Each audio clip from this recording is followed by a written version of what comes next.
Friends, welcome to Jaya's garden. இப்போ ஒரு இன்ட்ரெஸ்டிங்கான ஒரு ரெசிபி செய்ய போகிறோங்க. அந்த ரெசிபிக்குள்ளே போகிறதுக்கு முன்னாடி ஜெயாஸ் கார்டன் சேனலை சப்ஸ்கிரைப் பண்ணல அப்படின்னா சப்ஸ்கிரைப் பண்ணிக்கோங்க.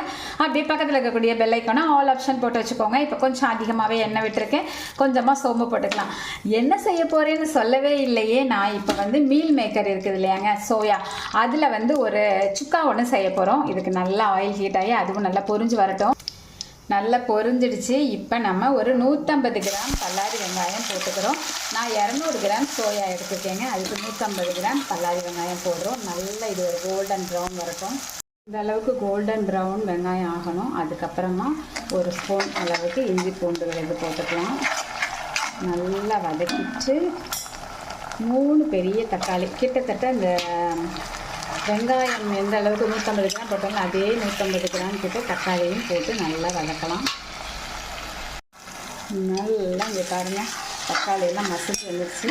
இப்போ காரத்துக்கு தகுந்த மாதிரி வத்தல், அப்புறம் மல்லிப்பொடி அதில் பாதி, அதுக்கப்புறமா கொஞ்சம் சீரகத்தூள், அப்புறம் கரம் மசாலா எல்லாத்தையும் போட்டு அதையும் நல்லா மசால் வாடை போகிற வரைக்கும் வதக்கலாம்.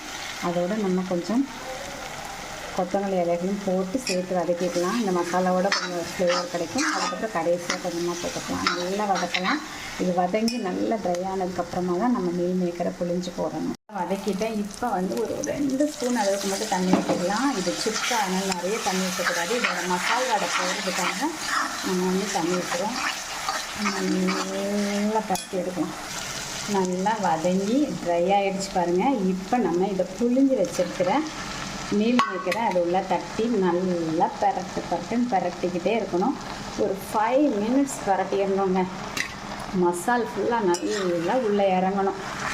இதுக்கப்புறமா தான் கடைசியாக நம்ம உப்பு சேர்க்கணும். நீங்கள் நினைக்கலாம் என்னடா எதுக்குமே உப்பு போடலேன்னு. இதோட மசால் ஃபுல்லாக உள்ளே இறங்கினதுக்கப்புறம் உப்பு போட்டால் தான் நல்ல ஒரு டேஸ்ட்டு கிடைக்கும். இல்லைன்னா உப்பு போய் முதல்ல உள்ளே இருந்துக்கும், அந்த மசாலாலாம் அப்சர்வ் ஆக முன்னாடி. அப்போ ஒரு மாதிரி அந்த உப்போட டேஸ்ட்டு இதில் இருக்கிற மாதிரி இருக்கும். ஸோ எப்போவுமே மீல் மேக்கர் நல்லா இந்த ஜூஸியை ஃபுல்லாக அப்சர்வ் பண்ணப்புறம் லாஸ்ட்டாக தான் உப்பு போடணுங்க.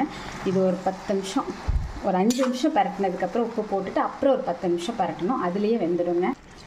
நல்லா 5 மினிட்ஸ் வதக்கிட்டோம். இப்போ டிஷ்ஷுக்கு தேவையான அளவுக்கு நம்ம உப்பு போட்டுக்கலாம். போட்டுட்டு அதுக்கப்புறமும் ட்ரையாக ஆகிற வரைக்கும் நம்ம வதக்கிட்டே இருக்கணும். அதுலேயே வெந்துடும். ஒரு 10 to 15 நிமிஷம் வரைக்கும் இந்த மாதிரி வதக்கணும். நல்ல ஒரு 10-15 நிமிஷம் இந்த மாதிரி நம்ம கிண்டியிருக்கோம். நல்லா ஜூஸியாக நல்லா ஆகிட்டு இதை நீங்கள் நல்லா ட்ரை ஆக்கி சுக்கா மாதிரியும் எடுத்துக்கலாம். இல்லை இந்த மாதிரி லைட்டாக ஜூஸியாக இருக்கிற மாதிரியும் எடுத்துக்கலாம். சப்பாத்திக்கு, அப்புறமா ஏதாவது சிங்கிள் ரைஸு, பிரியாணி, குஸ்கா இந்த மாதிரி இருக்கலாம். இது பண்ணால் கொஞ்சம் கடைசியாக கருவேப்பிலை, கொத்தமல்லி கிளைகள் நிறையவே போட்டு நல்லா கிளறி அரைக்கிற வேண்டி தான். இது கண்டிப்பாக ட்ரை பண்ணி பாருங்கள். இதை வாரத்தில் 2 நாளாவது எடுத்துக்கோங்க. ஹை ப்ரோட்டீனான ஒரு ரெசிபி, ரொம்பவே நல்லாயிருக்கும். அதுவும் மட்டன் சுக்காலாம் சாப்பிட்ட ஒரு ஃபீல் கிடைக்கும். ஸோ ட்ரை பண்ணி பார்த்துட்டு எனக்கு கமெண்ட் பாக்ஸில் சொல்லுங்கள். பிடிச்சிருந்தால் லைக் பண்ணுங்கள், ஷேர் பண்ணுங்கள், கமெண்ட் பண்ணுங்கள். மறக்காமல் சப்ஸ்கிரைப் பண்ணி தொடர்ந்து உங்களோட சப்போர்ட்டை கொடுத்துக்கிட்டே இருங்க. பாய்.